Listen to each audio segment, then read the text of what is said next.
Hello friends, welcome back to ನಿಮ್ಮ lucky vlogs Kannada YouTube channel. Friends, ಇವತ್ತು best ಅಡುಗೆ ಅಂತಲೇ ಹೇಳ್ಬೋದು. ತುಂಬಾ ಆರೋಗ್ಯಕರವಾದ ನುಗ್ಗೆ ಸೊಪ್ಪಿನ ಸಾರು ಹಾಗೆ ನುಗ್ಗೆ ಸೊಪ್ಪಿನ ಪಲ್ಯ ಹೇಗೆ ಮಾಡೋದು ಅಂತ ಹೇಳಿ ನೋಡೋಣ ಫ್ರೆಂಡ್ಸ್. ಇವತ್ತು ನಿಮ್ಮೆಲ್ರಿಗೂ ಗೊತ್ತಿರೋ ಹಾಗೆ ರಿಚ್ ಪ್ರೋಟೀನ್ಸ್ ಹೊಂದಿರತಕ್ಕಂಥ ನುಗ್ಗೆ ಸೊಪ್ಪು ದೇಹಕ್ಕೆ ತುಂಬಾ ಒಳ್ಳೆಯದು. ಇದನ್ನು ನೀವು ವಾರದಲ್ಲಿ ಒಂದು 2 ದಿನ ಆದರೂ ಮಿನಿಮಮ್ ತಿನ್ನಲೇಬೇಕು. ಅಷ್ಟು ಹೆಲ್ತ್ ಬೆನಿಫಿಟ್ಸ್ ಇದರಿಂದ ಸಿಗುತ್ತೆ. ಮಕ್ಕಳಿಗೆ, ದೊಡ್ಡವರಿಗೆ ಎಲ್ರಿಗೂ ಇದು ತುಂಬ ಆರೋಗ್ಯಕರವಾದ ಊಟ ಅಂತಲೇ ಹೇಳ್ಬೋದು. ಫಸ್ಟಿಗೆ ಸೊಪ್ಪನ್ನೆಲ್ಲ ಬಿಡಿಸ್ಕೊಂಡ್ಬಿಟ್ಟು ಅದನ್ನು 1-2 ಸರಿ ನೀಟಾಗಿ ವಾಶ್ ಮಾಡ್ಕೊಂಡ್ಬಿಟ್ಟು ಅದನ್ನೇ ಸ್ಟೇನರಲ್ಲಿ, ವಾಟರ್ ಸ್ಟೇನರಲ್ಲಿ ಹಾಕಿಟ್ಬಿಟ್ಟು ಒಂದು ಸ್ವಲ್ಪ ಹೊತ್ತು ಡ್ರೈ ಆಗೋದಕ್ಕೆ ಬಿಟ್ಬಿಡಬೇಕು. ಫಸ್ಟಿಗೆ ಪಲ್ಯ ಮಾಡೋದನ್ನು ನೋಡ್ಕೊಂಡು ಬಿಡೋಣ. ಇಲ್ಲಿ ದೊಡ್ಡ ಕಡಾಯಿ ತೊಗೊಂಡಿದ್ದೀನಿ. ಇಲ್ಲಿ 2 ಚಮಚದಷ್ಟು ಎಣ್ಣೆ ತೊಗೊಂಡಿದ್ದೀನಿ.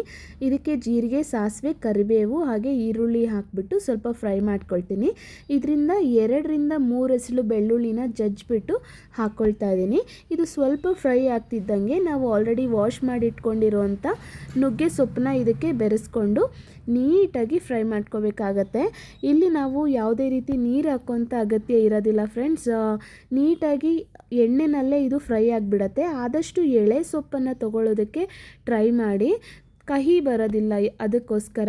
ಸೊ ಈ ರೀತಿ ಮೆತ್ತಗೆ ಸಾಫ್ಟಾಗಿ ಬೆಂದ್ಕೊಂಡ್ಮೇಲೆ ಇದಕ್ಕೆ ಉಪ್ಪು ಮತ್ತು ಅರಿಶಿನ ಪುಡಿ ಹಾಗೆ ಸಾಂಬಾರು ಪುಡಿ ಹಾಕ್ಕೊಂಡು ನೀಟಾಗಿ ಮಿಕ್ಸ್ ಮಾಡ್ಕೊಳ್ಳೋದು. ಇದು ಈ ರೀತಿ ಎಣ್ಣೆನಲ್ಲೇ ಫ್ರೈ ಆಗಬೇಕು. ಇದಕ್ಕೆ ಯಾವುದೇ ರೀತಿ ನೀರು ಹಾಕೋ ಅವಶ್ಯಕತೆ ಇರೋದಿಲ್ಲ. ಅದನ್ನು ವಾಶ್ ಮಾಡಿದಾಗಲೇ ಇರುತ್ತಲ್ವ ನೀರು ಸೊಪ್ಪಿನಲ್ಲೇ, ಅದೇ ನೀರೇ ಇದಕ್ಕೆ ಸಾಕಾಗುತ್ತೆ ಬೆಂದ್ಕೊಳ್ಳೋದಕ್ಕೆ. ಇಲ್ಲಿ ನಾನು 4 ಮೊಟ್ಟೆ ಯೂಸ್ ಮಾಡ್ತಾಯಿದ್ದೀನಿ.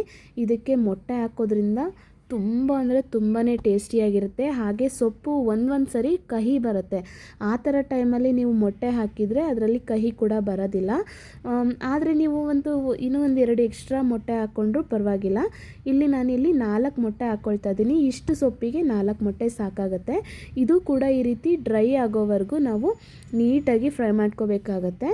ಇದನ್ನು ನಾನಿವತ್ತು ದೋಸೆ ಜೊತೆಗೆ ಸರ್ವ್ ಮಾಡ್ಕೊಂಡಿದ್ದೆ ಫ್ರೆಂಡ್ಸ್. ದೋಸೆಗೆ, ಚಪಾತಿಗೆ, ರೊಟ್ಟಿಗೆ ಎಲ್ಲದಕ್ಕೂ ಈ ಪಲ್ಯ ಮಾತ್ರ ಒಳ್ಳೆ ಕಾಂಬಿನೇಷನ್ ಅಂತಲೇ ಹೇಳ್ಬೋದು. ತುಂಬಾ ಚೆನ್ನಾಗಿತ್ತು. ಟೇಸ್ಟ್ ವೈಸ್ ಅಂತೂ ಸಖತ್ ಇಷ್ಟ ಆಯಿತು. ನಮ್ಮ ಮನೆಯಲ್ಲಿ ಈ ರೀತಿ ವಾರದಲ್ಲಿ 2 ದಿನ ಆದರೂ ಕಂಪಲ್ಸರಿ ನಾವು ಮಾಡೇ ಮಾಡ್ತೀವಿ. ತುಂಬಾ ಚೆನ್ನಾಗಿರುತ್ತೆ. ಹಾಗೆ ಇದ್ರ ಜೊತೆಗೆ ನಾನು ಮೊಟ್ಟೆ ದೋಸೆ ಕೂಡ ಮಾಡ್ಕೊಂಡಿದ್ದೆ ಮಕ್ಕಳಿಗೋಸ್ಕರ ಅಂತ ಹೇಳಿಬಿಟ್ಟು. ಇದ್ರದ್ದು ರೆಸಿಪಿ ಎಲ್ಲ ಆಲ್ರೆಡಿ ನಾನು ಶಾರ್ಟ್ ವಿಡಿಯೋದಲ್ಲಿ ಅಪ್ಲೋಡ್ ಮಾಡಿದ್ದೀನಿ. ಇಂಟ್ರೆಸ್ಟ್ ಇರೋರು ನೀವು ಕೂಡ ಸರಿ ಚೆಕ್ ಮಾಡ್ಬೋದು. ಸೊ ಇದು ಮೊಟ್ಟೆ ದೋಸೆ ಕೂಡ ತುಂಬ ಅಂದರೆ ತುಂಬ ಈಸಿ. ಮಕ್ಕಳು ಕೂಡ ತುಂಬಾ ಇಷ್ಟಪಟ್ಟು ತಿಂತಾರೆ ಅಂತ ಹೇಳಿ ನಾನು ಮೊಟ್ಟೆ ದೋಸೆ ಕೂಡ ಮಾಡ್ಕೊಂಡಿದ್ದೀನಿ ಫ್ರೆಂಡ್ಸ್. ನೀವು ಬೇಕಾದರೆ ಇದು ಮೊಟ್ಟೆ ದೋಸೆಗೆ ಮೇಲ್ಗಡೆ ಈರುಳ್ಳಿ, ಕ್ಯಾರೆಟು ಇದನ್ನೆಲ್ಲ ತುರಿದ್ಬಿಟ್ಟು ಅಥವಾ ಕಟ್ ಮಾಡಿಬಿಟ್ಟು ಉದುರಿಸ್ಕೋಬೋದು. ನಾನು ಇದನ್ನು ಸಿಂಪಲ್ಲಾಗಿ ಮಾಡ್ತಾಯಿದ್ದೀನಿ ಮಕ್ಕಳಿಗೋಸ್ಕರ ಅಂತ ಹೇಳಿಬಿಟ್ಟು. ನೆಕ್ಸ್ಟ್ ನಾವಿಲ್ಲಿ ನುಗ್ಗೆ ಸೊಪ್ಪಿನ ಸಾಂಬಾರು ಮಾಡೋದು ಕೂಡ ನೋಡ್ಕೊಂಡು ಬಿಡೋಣ. ಇಲ್ಲಿ ನಾನು 2 ಥರದ ಬೇಳೆ ತೊಗೊಂಡಿದ್ದೀನಿ, ತೊಗರಿಬೇಳೆ ಮತ್ತು ಹೆಸರು ಬೇಳೆ. ಇಲ್ಲಿ ನಾನು 2 ಟೊಮೆಟೊ ಇದಕ್ಕೆ ಹಚ್ಕೊಂಡು ಕುಕ್ಕರಲ್ಲಿ 4 ವಿಸಲ್ ಕೂಗೋದಕ್ಕೆ ಬಿಟ್ಬಿಡ್ತೀನಿ. ಸೊ ಈ ಸೀಸನಲ್ಲಿ ಫ್ರೆಂಡ್ಸ್ ಫಸ್ಟ್ ಟೈಮ್ ನಮ್ಮ ಮನೆಯಲ್ಲಿ ನಾವು ನೇರಳೆ ಹಣ್ಣನ್ನು ತೊಗೊಂಡು ಬಂದಿದ್ದೀನಿ. ಅದನ್ನು ನನ್ನ ಹಸ್ಬೆಂಡ್ ತಂದಿದ್ರು. ನಾನು ವಾಶ್ ಮಾಡಿ ಮಕ್ಕಳಿಗೆ ಕೊಡೋಣ ಅಂತ ಹೇಳಿಬಿಟ್ಟು ಸ್ವಲ್ಪ ಉಪ್ಪು ಹಾಕ್ಕೊಂಡು ವಾಶ್ ಮಾಡ್ಕೊಳ್ತಾ ಇದ್ದೀನಿ. ಈಗ ಮಕ್ಕಳಿಗೂ ಕೂಡ ಇದನ್ನು ಕೊಡ್ತಾ ಇದ್ದೀನಿ. ಈ ಸೀಸನ್ನಲ್ಲಿ ಇದನ್ನು ತಿನ್ನಬೇಕು.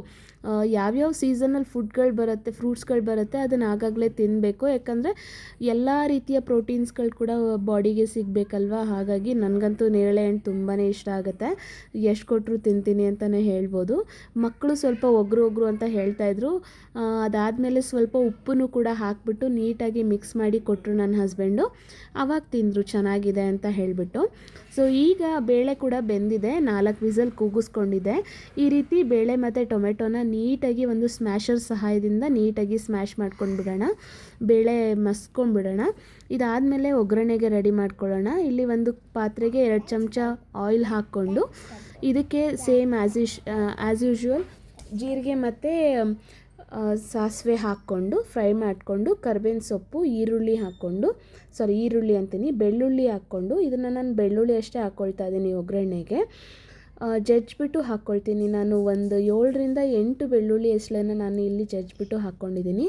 ಇಲ್ಲೂ ಕೂಡ ನೀಟಾಗಿ ವಾಶ್ ಮಾಡಿ ಎತ್ತಿಟ್ಕೊಂಡಿದ್ದಂಥ ನುಗ್ಗೆ ಸೊಪ್ಪನ್ನು ಇದಕ್ಕೆ ಹಾಕ್ಕೊಂಡು ನೀಟಾಗಿ ಎಣ್ಣೆನಲ್ಲೇ ಸರಿ ಚೆನ್ನಾಗಿ ಫ್ರೈ ಮಾಡ್ಕೊಂಡು ಬಿಡಬೇಕು. ಎಣ್ಣೆನಲ್ಲೇ ಇದು ಫುಲ್ಲು ಸಾಫ್ಟ್ ಆಗಿಬಿಡಬೇಕು. ಆ ರೀತಿ ನಾವು ಫ್ರೈ ಮಾಡ್ಕೋಬೇಕಾಗತ್ತೆ.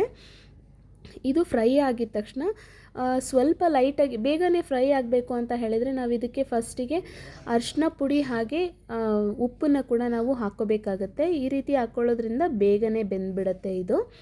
ಸೊ ಈ ರೀತಿ ನಾವು 10 ನಿಮಿಷ ಅಂತ ಇಟ್ಕೊಳ್ಳಿ. ಲೋ ಫ್ಲೇಮಲ್ಲಿ 10 ನಿಮಿಷ ಈ ರೀತಿ ಫ್ರೈ ಮಾಡ್ಕೊಂಡ್ಬಿಟ್ರೆ ನೀಟಾಗಿ ಬೆಂದ್ಕೊಂಡ್ಬಿಡುತ್ತೆ. ಈಗ ಬೆಂದ್ಕೊಂಡಿದೆ ಕೂಡ. ಸೊ ನಾನೀಗ ಮಸ್ತಿಟ್ಕೊಂಡಿರೋಂಥ ಬೇಳೆ ಮಿಶ್ರಣನ ಇದಕ್ಕೆ ಹಾಕ್ಕೊಂಡು ನೀಟಾಗಿ ಮಿಕ್ಸ್ ಮಾಡ್ಕೊಳ್ತೀನಿ. ಇದಕ್ಕೆ ನಾನು 2 ಚಮಚದಷ್ಟು ಸಾಂಬಾರು ಪುಡಿ ಹಾಕ್ಕೊಳ್ತಾ ಇದ್ದೀನಿ. ನಾರ್ಮಲ್ ರೆಗ್ಯುಲರ್ ಯೂಸ್ ಮಾಡ್ತೀವಲ್ಲ ಅದೇ ಸಾಂಬಾರು ಪುಡಿನ ನಾನು ಯೂಸ್ ಮಾಡ್ತಾ ಇದ್ದೀನಿ ಇಲ್ಲಿ ನೀವು ಬೇಳೆ ಎಲ್ಲ ಬೇಯಿಸ್ಕೋಬೇಕಾದ್ರೆ ಇನ್ನೊಂದು ರೀತಿ ಕೂಡ ಮಾಡ್ಬೋದು.